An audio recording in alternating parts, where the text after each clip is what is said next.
En bref, Misanthrope, sorti la semaine dernière, je crois.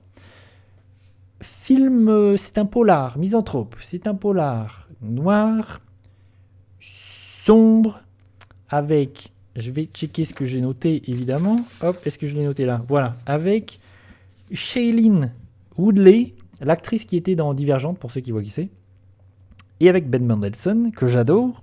Film de Damian Sfilon, je sais pas comment on prononce, mais à peu près ça.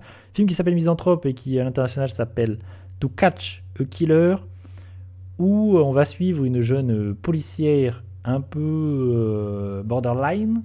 Tu sens qu'elle a des problèmes dans sa vie et qu'elle va pas très bien. Misanthrope, d'où le misanthrope. Qu'est-ce que c'est être misanthrope? Être misanthrope, c'est la haine de son prochain, quoi. La haine de l'humain et voilà, le rejet des autres. Voilà, la haine des autres. Et du coup, c'est le cas de. Tu comprends très vite que la policière qu'on suit, c'est son cas. Et on va suivre cette policière qui essaye d'attraper To Catch a Killer, qui essaye d'attraper un tueur. Et au début du film, il y a une scène d'intro, qui est d'ailleurs une super scène, où on a un tueur qui va faire une tuerie de masse. Voilà, qui va tuer, je crois, 20-30 personnes. Vraiment un truc typique des États-Unis.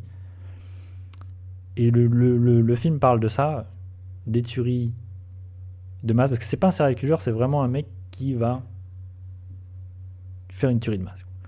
Et elle va essayer d'attraper cette personne. Et elle va se rendre compte, en cours de route, qu'elle n'est pas si différente de lui au niveau de la misanthropie, et que voilà, sauf que ils sont pas allés dans la même direction tous les deux. Je vais mettre une petite bande-annonce pour qu'on comprenne bien. Et c'est un super film policier noir, vraiment sombre, mélancolique, ou voilà, c'est pas drôle. Et il y en a assez peu de ce genre de film, donc c'est une bonne surprise. Je mets une petite bande-annonce.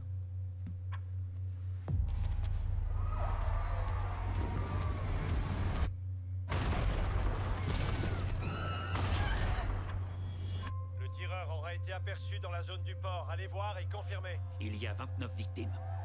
Chacun de ces tirs a fait mouche. Pas de douille. Pas un seul cheveu ou la moindre empreinte. Il ne veut pas mourir. Et il ne veut surtout pas être retrouvé. Nous allons le décevoir.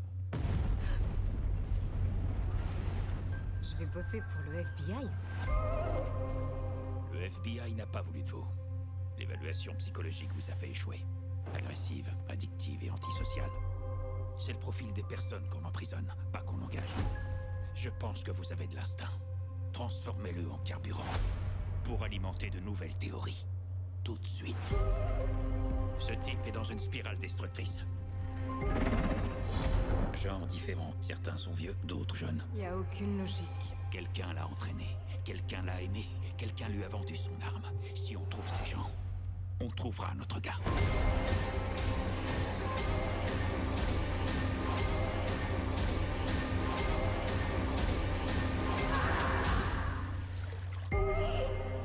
Misanthrope. Misanthrope, c'est très bien. J'ai quelques petites réserves, mais vraiment, c'est très bien. Et ça faisait longtemps que j'avais pas vu un film comme ça, un polar, où on essaye d'attraper un tueur. Et aussi efficace, noir, sombre, vraiment très très cool. Et c'est un film qui aussi hésite pas à critiquer les États-Unis. Vraiment, il critique énervé des États-Unis. Il y a des séquences, il y a une séquence dans les abattoirs vraiment assez forte. Il y a vraiment des séquences fortes. La séquence d'intro où vraiment on voit ce tueur avec son sniper tuer des gens. C'est assez fort et vraiment cette séquence est très cool. Là où Ben Mendelsohn, moi j'adore Ben Mendelsohn, il y a Ben Mendelsohn dans le film, et c'est un super acteur, et vraiment je trouve il est hyper bien, parce que c'est le chef de la policière qu'on suit, et du coup il arrive à amener une sensibilité, je trouve, il arrive à amener quelque chose de très cool, et on s'attache à ce personnage, et on s'attache à ces personnages, vraiment aux deux personnages qui tentent de capturer, d'attraper ce tueur, et tout le film on essaie d'entrer dans son cerveau et de comprendre qui est ce tueur, pourquoi il tue, Et ça fait monter la sauce jusqu'à ce qu'on comprenne, qu'on découvre qui est l'assassin, qui est cet homme, ce monstre. Et je trouve que là où ça, c'est un peu dommage, je trouve que le film patauge un peu à un moment donné. Il a un peu du mal et que la fin est un peu décevante. Finalement, la révélation, parce que ça fait monter la sauce, et la révélation de qui est le tueur, pourquoi, comment, tout ça est un petit peu décevant, mais j'ai comme le sentiment aussi que c'est le projet du réalisateur et que c'était aussi son envie d'aller sur quelque chose qui à la fin finalement un petit peu de faire un petit pas de côté ou alors de prendre un peu à contre-pied et le film au final raconte l'histoire de 2 misanthropes quoi. C'est la policière qui essaye d'attraper le tueur qui en fait ils vont se rendre compte qu'ils se ressemblent quoi. Sauf que la policière elle a une haine mais elle se fait du mal à elle-même quoi. Elle se mutile, elle se fait du mal à elle-même. Et le tueur, lui, il fait du mal aux autres.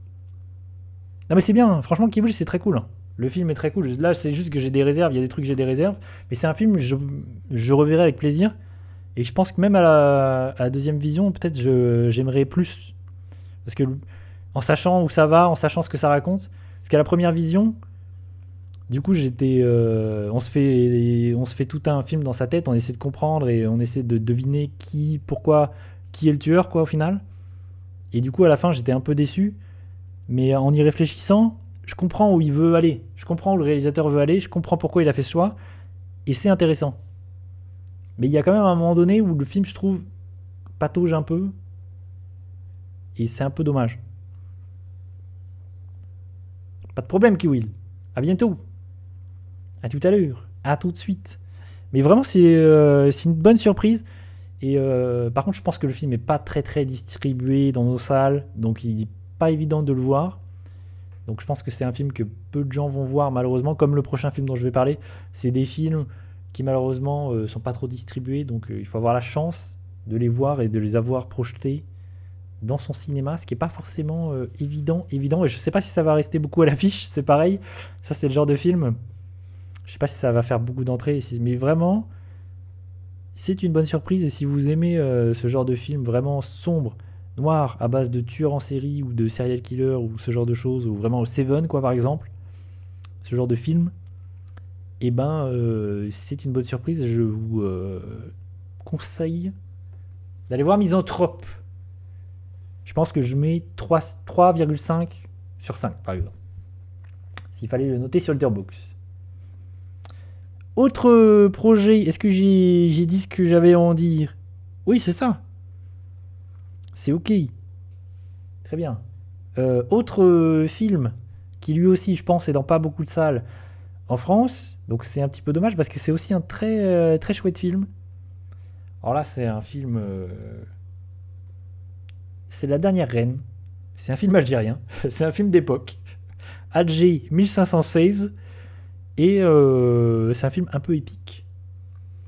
Et j'y suis allé le voir. Ça, c'est parce que c'est quelque chose que j'aime beaucoup aussi parfois faire. J'y suis allé le voir en sachant absolument rien du film. J'avais l'occasion d'y aller. Du coup, j'y suis allé. Et je savais même pas de quoi ça parlait. Juste, j'avais vu l'affiche. Et je me suis dit, vas-y. Et vraiment, j'ai trouvé ça super. C'est très cool. Donc, on va se regarder une petite bande-annonce. Et on va en dire 2-3 mots. Hop. La dernière reine. Non. La dernière reine. Est-ce que je vais trouver une bonne annonce? Oui. J'ai trouvé une bonne annonce. Paf. Paf. Paf. اسبانيول محاوطيننا لازم لنا وقت كبير باش نتسلحوا ما تخافش موالفة وحدي ربي يسهل سلام لازم نعيطوا العروج ما كان حتى حل اخر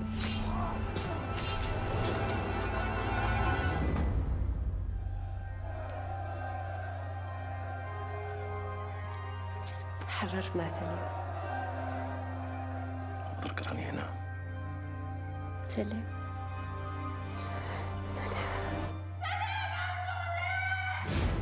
كاين خاين وحنا اللي نلقاوه واحنا اللي نعاقبه. مش حاب يقتلونا، لازم نروح نخباو. راح نديروا العكس ولادي. مش حزورة. Nous Samira ne va pas au Pamekon sans miette comme il était un bain.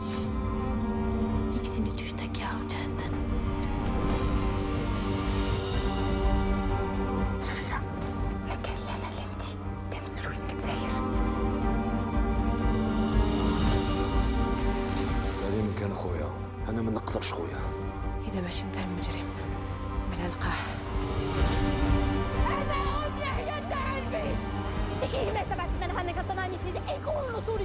أنا معك. عندي مولاي واحد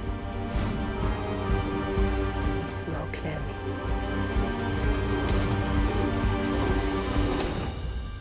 كما يسمعوا للسلطان. La dernière reine. Et bah c'était très bien. J'étais très surpris par l'ambition, parce que c'est un petit film algérien, je pense, qui a pas beaucoup de budget, qui essaye de faire un film épique, historique. Vraiment, j'étais assez impressionné par l'ambition, la qualité de la reconstitution. Vraiment, il y a des décors, il y a des costumes. Vraiment, les costumes, j'étais hyper impressionné, c'est magnifique. Il y a des costumes qui sont magnifiques. Je me suis dit, waouh, ah ok. Vraiment, il y a des envies de cinéma, des envies de composition, d'image. Il y a des très belles choses. Et en plus, c'est un projet, j'étais impressionné.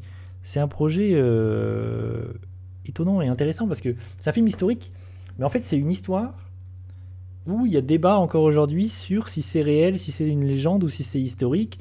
Et il est question de la dernière reine. Et les historiens ne savent pas encore aujourd'hui si c'est une reine qui a existé, si c'est un personnage qui a existé, oui ou non.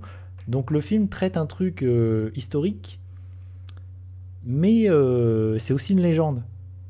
Donc ça, c'est intéressant. Du coup, ça lui permet de prendre des dispositions, de travailler ça avec son imaginaire. Et ça, c'est cool. Et c'est quoi l'histoire ? Donc on va suivre la reine Zafira, dont on ne sait pas si elle a existé ou pas, mais c'est un vrai personnage, c'est un beau personnage, un personnage intéressant, hyper bien incarné dans le film. Vraiment, l'actrice, elle est super, j'étais impressionné par l'actrice. L'actrice, elle est charismatique, et elle incarne le personnage à merveille. Du coup, on est en 1516 en Algérie, et c'est le roi Salim Toumi qui dirige. Il y a Harouj Barberousse qui fait son apparition et qui est un super personnage dans le film, et qui lui, à un moment donné, va être en conflit avec Salim Toumi, et il va tuer, on ne sait pas trop si c'est lui ou non, mais c'est probablement lui qui va tuer le roi Salim Toumi. Et du coup, sa femme, la reine, du coup, va devenir la reine par la force des choses, et elle va être du coup en conflit avec Harouj Barberousse, qui lui va la demander en mariage, et elle ne sait pas s'il a tué son mari ou pas. Enfin, c'est un peu Game of Thrones en Algérie. Et ce personnage de Harouj Barberousse, il est hyper cool, il est hyper bien incarné, et c'est aussi visuellement, c'est un vrai personnage de cinéma, c'est un vrai personnage intéressant, parce que à un moment au début du film, il y a des batailles assez impressionnantes, je trouve, pour le budget, c'est pas mal. Il va perdre son bras, et du coup on se trouve avec un personnage qui visuellement est très cool, parce qu'il a un bras, une sorte de bras mécanique. C'est pas full métal, mais il a un bras en métal. Du coup, visuellement, c'est un personnage cool. Et son bras lui permet de faire... il a deux positions avec son bras, point fermé et point ouvert. Et du coup, ça permet de faire des choses visuellement. Ça permet de créer quelque chose de très cool, d'iconiser ce personnage avec ce bras mécanique. Ça fonctionne de ouf. Et on ne sait pas si c'est un personnage bienveillant, ou si vraiment c'est un personnage méchant qui vient là, il tue le roi, il prend la femme, il prend le pouvoir. On ne sait pas trop, et c'est intéressant. Et du coup, c'est autour de ces trois personnages, quoi. Le roi qui va mourir, la reine qui prend le pouvoir, et ce personnage de Barberousse qui qui est un peu étrange. Et j'ai pas mal aimé, vraiment, j'ai pas mal kiffé, c'est très beau, il y a des très belles choses, des très beaux paysages. Il y a aussi un truc que j'ai bien aimé, c'est qu'il y a une utilisation des rêves. Il y a des rêves qui apparaissent dans le film. Et je trouve que c'est très bien utilisé, ça sert la narration, ça fait... à chaque fois on est un peu pris au dépourvu, parce qu'on comprend pas forcément tout de suite que c'est un rêve, et paf, ça fonctionne bien. Vraiment, il y a des jolies choses. C'est un film intéressant. C'est pas si souvent qu'on voit des films algériens comme ça, avec autant d'ambition et d'envie de faire du cinéma, et d'épicness, parce que vraiment, il y a des choses vraiment pas mal épiques. Évidemment, comme ça reste un petit film, il n'a pas forcément tout le temps l'argent pour ses ambitions, le budget. On sent parfois qu'il n'a pas forcément le budget de faire des choses incroyables, mais vraiment très cool. Très très cool, encore une fois, très bonne surprise que La Dernière Reine, Misanthrope, deux films vraiment où je pense que je mets 3,5 sur 5. 3 à 3,5, vraiment c'est hyper positif. J'ai beaucoup aimé, si vous aimez les films comme ça, épiques, Game of Thrones, en plus c'est des univers vraiment qu'on n'a pas tellement l'habitude de voir au cinéma. Donc c'est cool à voir, les costumes, les paysages, les décors, vraiment tu sens qu'il y a un soin de ouf autour des décors et des costumes et des reconstitutions des armes et tout. Tu sens qu'aussi il y a des libertés, parce que je suis pas sûr qu'à cette époque-là ils avaient des bras mécaniques comme ça, mais c'est d'autant plus cool d'avoir tenté comme ça des choses très cinématographiques plutôt que d'avoir essayé de...